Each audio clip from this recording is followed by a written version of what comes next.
Welcome to the wonderful world of Bitcoin.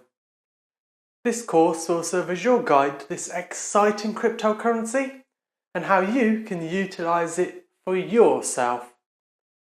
The first part of the course serves as an introduction to Bitcoin. We will discuss what it is, what it can be used for, and some of the features which set it apart from traditional currencies like the pound or the dollar. So Bitcoin is a unique type of cryptocurrency. It has no physical properties and is stored electronically. It's the world's first real working example of a cryptocurrency, one that can be traded and used in digital transactions. But what really makes Bitcoin different to standard currencies is that it is completely decentralized.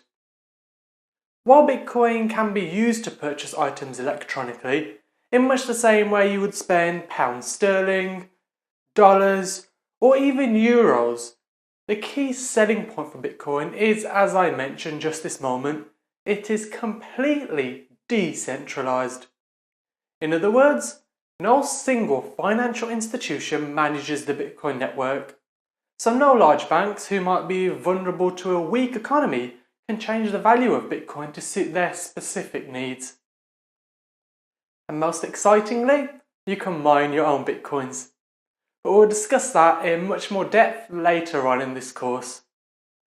While you're here, a name I want to touch on is Satoshi Nakamoto. This may or may not ring a bell with you, but Bitcoin was originally created by this computer scientist. He wanted to create an electronic currency that was based on mathematical theory rather than fluctuating markets and economies.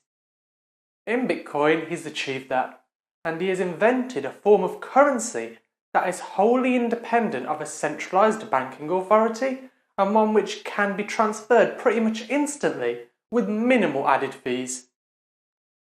So now we know who created Bitcoin, and that it's not controlled by any financial institutions. So now all we need to know is who is responsible for Bitcoin. Here comes the best bit. Nobody is. Bitcoin doesn't physically exist in theory, so it can't be manipulated by anyone, any organisation, or even any country. We've seen the UK government simply print more and more money to help tackle the growing debt problem in the UK, which then affects the value of the Great British Pound. Bitcoin, on the other hand, is a community currency, not owned and therefore not misused by anyone, any institution, any bank or any country. Rather than being traditionally printed, Bitcoins are mined in a distributed network, which then processes any transactions made. So many of you now are probably thinking, if it's not controlled by any institution, you can simply create unlimited amounts of Bitcoin and take it easy for the rest of your lives. But you'd be wrong, because there are a set of rules and regulations known as the Bitcoin Protocol.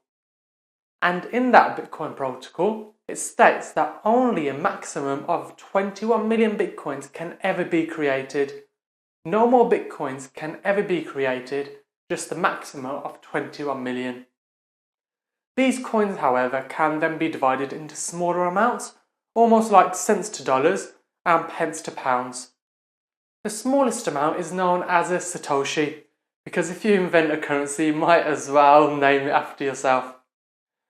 Remember that Bitcoin is based on mathematics rather than, say, the value of gold like traditional currencies are. The software used to calculate the value of Bitcoins is open source, meaning it's free for anyone to analyse and produces a mathematical formula which anyone can check. Bitcoin is the ultimate in community-based banking.